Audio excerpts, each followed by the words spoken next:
Oke teman-teman, di sini gua akan jelaskan ya. Trump ini sudah dilantik, tapi kenapa Trump ini nggak kunjung ada atau bahkan koreksi gitu. Apa yang harus kita lakukan ya? Trump sudah dilantik, tapi Trump ini yang sudah dijanjikan, kenapa kok nggak pam-pam, malah koreksi ya, atau menaik sedikit ya? Apakah ini akhir harapan atau bahkan ini justru peluang emas untuk kita lebih banyak lagi share koin-koin yang masih terdiskon? Ya, saat banyak orang berharap pelantikan Trump akan menjadi katalis besar untuk Bitcoin dan kripto lainnya, kenyataannya justru berkata lain, tidak ada pump besar ya, tidak ada lonjakan harga yang sangat signifikan ya. Apakah kita ini salah menilai atau hanya ini sebuah angan-angan saja atau ini adalah saat terbaik untuk mengambil langkah cerdas di pasar kripto? Oke. Jadi simak video ini sampai akhir karena kita akan membahas strategi penting untuk menghadapi kondisi ini ya. Menghindari jebakan trading dan memanfaatkan peluang yang tersembunyi di tengah ketidakpastian ini ya. Jangan sampai kalian melewatkan insight berharga di video ini. Banyak orang yang memegang ekspektasi tinggi pada pelantikan Trump dan berharap bahwa setelah Trump dilantik maka Bitcoin akan segera melakukan pump dan seluruh ekosistem kripto lainnya akan hijau semua. Ya, nyatanya hal tersebut urung terjadi. Beberapa hari pasca pelantikan justru malah koreksi ya. Apa yang harus dilakukan? Yang pertama, tetap tenang, pelajari ledging effect. Nah, di sini masih pemula pasti belum tahu nih ledging effect gitu ya.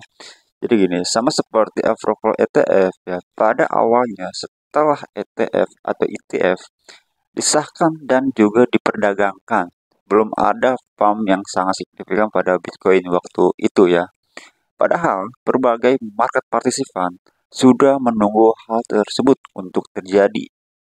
Hal tersebut menunjukkan bahwa market selalu butuh waktu untuk merespon keinginan dari setiap partisipan di dalamnya atau istilah kasarnya ya delay ya atau didelay dulu. Yang kedua, waspadai sell the news, jangan over leverage ya. Salah satu hal yang menyebabkan trader bisa bangkrut ya adalah menggunakan leverage yang berlebihan dan mengantisipasi news tertentu yang mana akhirnya mereka terlikuidasi ketika news tidak berjalan sesuai dengan realita yang ada ya. Jangan mengejar news dengan trading menggunakan leverage. Justru kalian harus take profit ya atau jangan sampai melakukan trading ketika sedang news berlangsung. Oke, yang ketiga, manfaatkan diskon. Beli apa yang dibeli Trump. Juga ada yang di ekosistemnya juga. Ya. Pada keadaan saat ini banyak diskon yang diberikan market ya.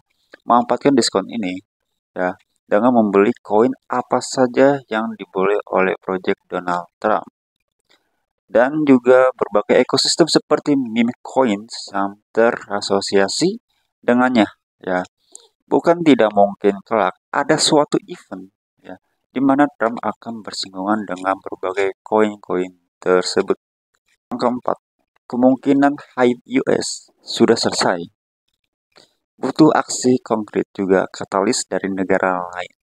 Meskipun kemungkinan ini kecil terjadi, namun kita tidak bisa sepenuhnya menampilkan faktanya.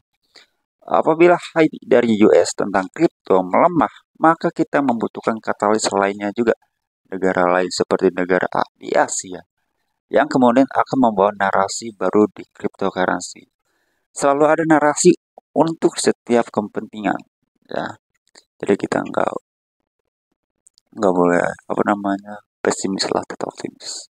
Jadi kesimpulan dari poin-poin yang udah gue jelaskan, ketika ekspektasi tidak sejalan dengan realita atau bahkan tidak kita harapkan ya, pasar mengajarkan kita untuk tetap tenang, berpikir logis dan bertindak bijak ya. Hedging effect adalah suatu pasti di market crypto ya, dan hedging effect adalah hal yang wajar dalam dunia keuangan. Hal besar membutuhkan waktu dan kesabaran ya, jadi kalian ya jangan sampai tergoda untuk mengejar hype atau mengambil resiko yang berlebihan, alih-alih memanfaatkan momen ini untuk memperkuat strategi, belajar dari pergerakan pasar, dan fokus pada peluang jangka panjang long term ya. Ingat, kripto bukan sekedar soal profit cepat, tetapi juga tentang memahami dinamika dan memanfaatkan momentum dengan cerdas, serta diiringi dengan kebijaksanaan kita masing-masing ya. Tetap tenang, tetap belajar, dan percayalah bahwa waktu akan memberikan jawabannya ya. Dan kita harus sabar. Pasti sabar itu disayang oleh market. Oke, sampai di sini saja untuk video kali ini. Semoga bermanfaat. Sampai ketemu di video selanjutnya.